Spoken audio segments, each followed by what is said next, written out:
En el noticiero la licenciada Piedad Huerta, ella es la representante en Honduras de la OPS, Organización Panamericana de la Salud, pleca OMS. Doctora o licenciada Piedad Huerta, buenas noches. Buenas noches, Edgardo. Un gusto estar con ustedes. Gracias, muy amable. El gusto es nuestro, licenciada Huerta. ¿Cómo analiza usted, qué comentario le merece la evolución del nuevo coronavirus en Honduras?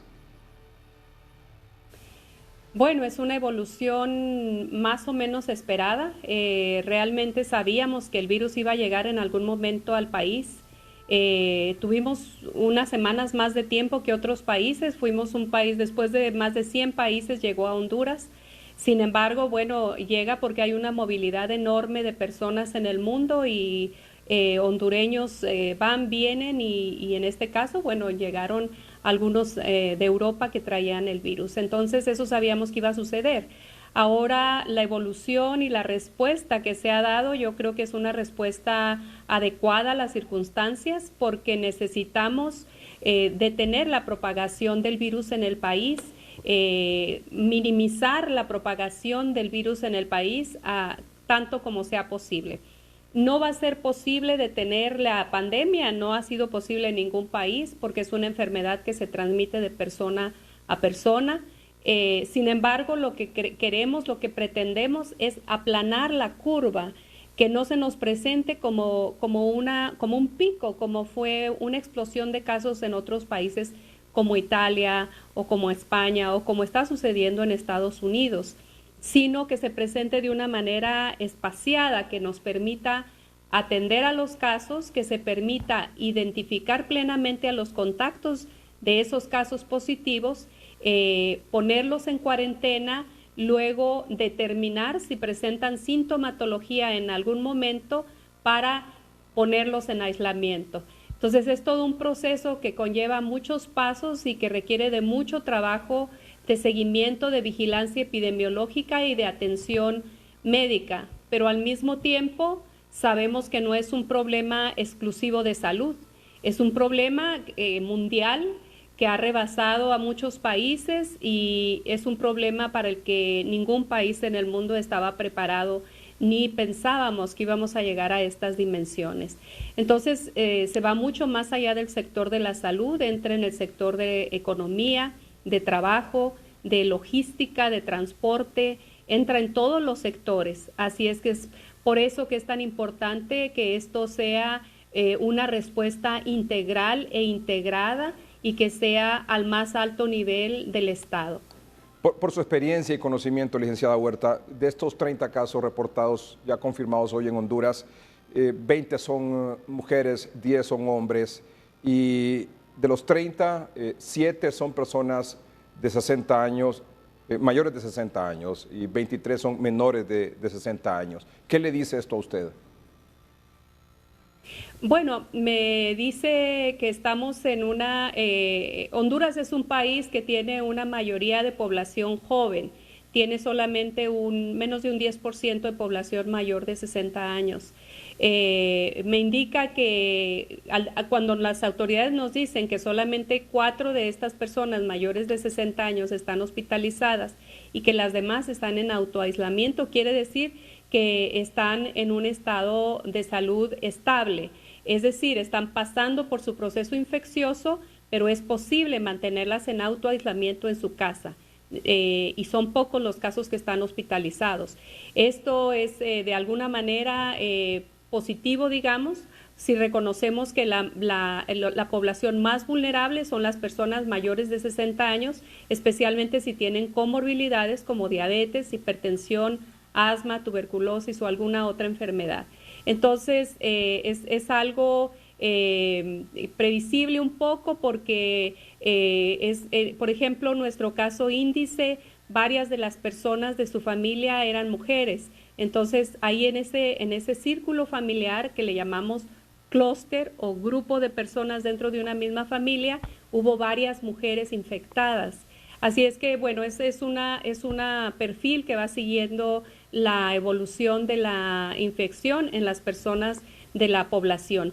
Con la movilidad que yo vi hoy en los mercados, yo creo que tenemos que ser muy conscientes del distanciamiento social Esto es muy importante, Edgardo, porque realmente no sabemos realmente quién ha sido contacto de una de estas personas infectadas ya. No lo sabemos. Los contactos fueron muchos, entonces es muy importante que guardemos la distancia con las otras personas, que nos quedemos en casa, que sigamos las instrucciones que nos está dando el gobierno y la Secretaría de Salud para detener la propagación del virus. ¿Hay alguna recomendación que en el tema de abastecimiento de alimentos, de medicinas, de actividad que tiene que ver con el comercio, con la banca, hay alguna recomendación, alguna propuesta que la OMS ha hecho al gobierno de Honduras por su medio, licenciada Huerta? Sí, de hecho, cuando se inició el toque de queda al principio, yo hablé con el presidente sobre la necesidad de garantizar la cadena de producción alimentaria. Estoy hablando del amplio espectro, de ver la manera de que no se detuviera la producción de alimentos, porque eso es fundamental, ya que muchos países están siguiendo la ruta de los toques de queda o las cuarentenas y la producción alimentaria no se debe detener, se debe de dar con todas las precauciones necesarias, con una responsabilidad social muy grande de las empresas para que doten de los equipos de protección a sus trabajadores, para que vigilen que sus trabajadores no han enfermado. Afortunadamente los productores agrícolas en el país están en otros departamentos que no necesariamente son donde se han presentado los brotes o los casos positivos.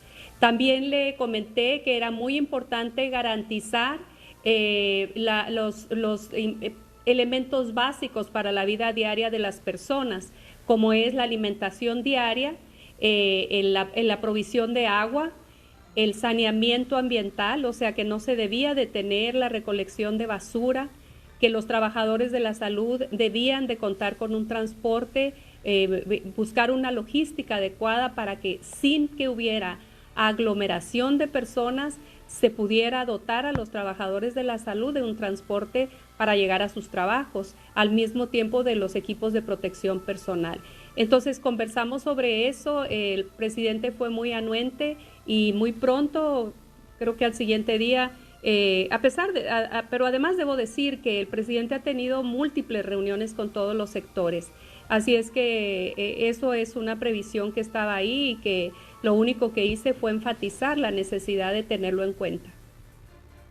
¿Usted cree que este toque de queda, decretado por el gobierno, que concluye, según la última instrucción en ese sentido, el próximo domingo 29 de diciembre, se debe mantener hasta el 29 de marzo próximo?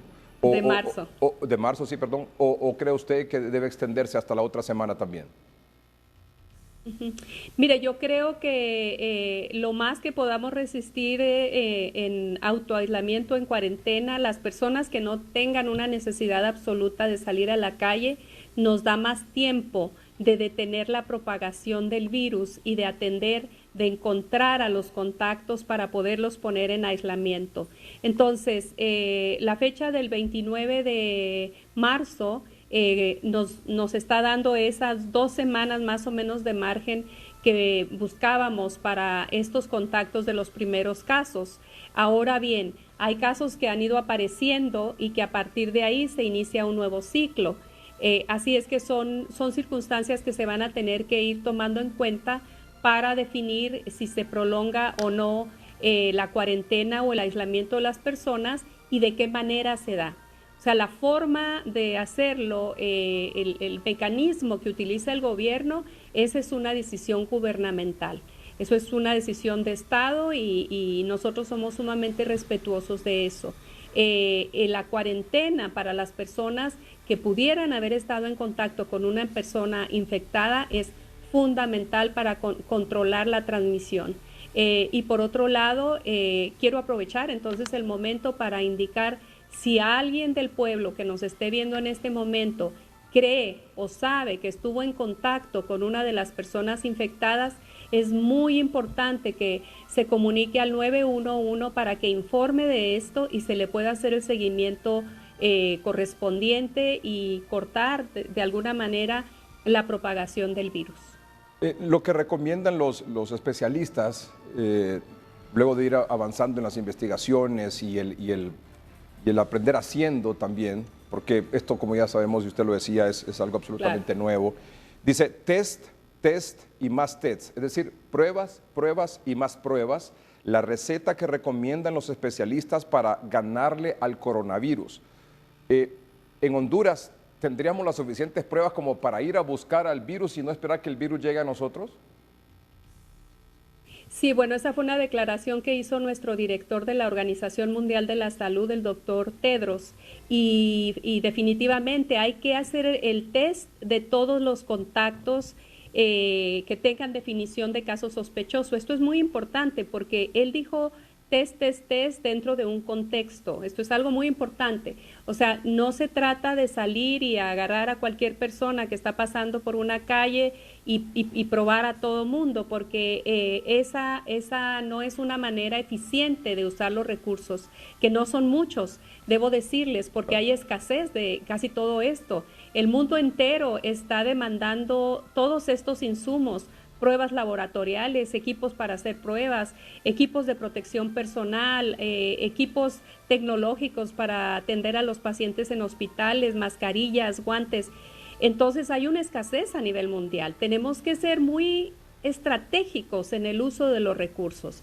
Entonces este test se refiere a ubicar a los contactos y tratar de hacerles el examen a todos aquellos que cumplan con la característica de ser un caso sospechoso. Sin duda alguna, mire, yo he recibido numerosas comunicaciones del gobierno tratando de sondear cuáles son las pruebas rápidas que puedan estar aprobadas por la Organización Mundial de la Salud, si ya hay alguna, si podemos tener muchas más de las pruebas que ya tenemos en el país para testear a más personas. Y en eso estamos apoyando técnicamente al país, número uno, en ver si es posible que el país adquiera un mayor número de reactivos para pruebas en el equipo que ya tiene el país, que es muy importante y que es la mejor prueba que ha recomendado la OMS, que es el protocolo alemán. Hasta este momento los kits que se tienen en el país los ha donado la OPS, pero tenemos que ir pensando en la manera de que haya muchos más que lo que nosotros hemos donado, que han sido más de 5,000 pruebas y que ahorita el país debe de contar con más de 3,000 pruebas disponibles. Pero ya hay información disponible le hemos provisto esta información técnica al gobierno. En cuanto a las pruebas rápidas, la OMS no ha aprobado hasta este momento alguna específica. ¿Por qué? Porque las pruebas rápidas, lo que sucede con ellas es que nos arrojan falsos positivos y falsos negativos. Y eso distorsiona mucho la información y altera el seguimiento de los casos reales. Por darle un ejemplo, si a mí me hacen un examen y salgo negativa en una prueba rápida, puede ser que yo me confíe y que piense que no tengo que ya estoy sana, no tengo enfermedad, pero es un falso negativo. Esto sucede mucho con las pruebas rápidas. Así es que cuando surja un equipo de prueba rápida que sea muy confiable, después de que se ha probado bastante, ahí es donde la OMS aprueba una recomendación de este tipo. Ahorita hay alguna prueba rápida alentadora, prometedora, se está analizando en la OMS y nosotros esperamos que en cualquier momento nos den una indicación y estamos pasando información al día. En cuanto tenemos alguna información, la pasamos al gobierno del estado y contestamos todas las preguntas que nos hace el estado sobre dudas que tienen o orientaciones técnicas que requieren. Licenciada Huerta, hace unas semanas la OPS-OMS en Honduras, en reunión con especialistas y funcionarios de gobierno, presentó un escenario probable de los casos en Honduras. Y le voy a los dos extremos. El primero decía, bueno, podemos tener alrededor de unos 65,000 personas contagiadas y pueden morir aproximadamente 1,064. ¿Se mantiene ese escenario en su opinión? Bueno, este fue un escenario elaborado a principios de febrero y era con el objetivo de presentar posibles escenarios para la planificación. Usted sabe, cuando nosotros decimos tenemos que prepararnos para lo peor, hay que presentar los datos crudos, qué es lo que pudiera llegar a suceder. Ese escenario era para planificar. Con base en ese escenario se tomaron muchas decisiones por parte del gobierno del estado. Algunas de esas decisiones tienen que ver con estos toques de queda. Por ejemplo, claro, la idea de detener las labores y cerrar las fronteras cuando solo teníamos 2 casos. Fue una decisión bien fuerte para el Estado, pero fue una decisión que tenía el objetivo de salvar vidas, y en eso estamos, en salvar vidas. Yo espero que no, Edgardo, yo espero que el escenario menos grave de ese estudio matemático que hicimos sea aún menor que lo que se presenta en el país. Y eso depende mucho del fortalecimiento de la vigilancia epidemiológica, de que se siga un caso positivo y que a las 24 horas se tenga toda la información disponible de esa persona y de todos sus contactos, para poner en cuarentena los contactos, ubicar si hay alguna otra persona de la familia que tiene sintomatología y ponerla en atención médica o en autoaislamiento, dependiendo la severidad de sus síntomas. Entonces, este es un trabajo que requiere una coordinación logística fuerte, mucha decisión por parte del gobierno, de la Secretaría de Salud, un grupo muy organizado con una logística muy bien establecida. Licenciada Piedad Huerta, muchas gracias por acompañarnos esta noche aquí en el noticiero, muy amable. A la orden. Déjeme reiterarle algo, por favor, Edgardo, antes de irme. Sí, claro. Es muy importante quedarse en casa, guardar la distancia, lavarse las manos frecuentemente durante el día con agua y jabón, o usar el gel con alcohol, y también aprovechar esta estancia en casa para eliminar todos los criaderos de zancudos, porque no nos podemos olvidar que tenemos una epidemia de dengue vigente. Muchas gracias, buenas noches. Gracias, licenciada Piedad Huerta, la representante de la OPS-OMS en Honduras. La noticia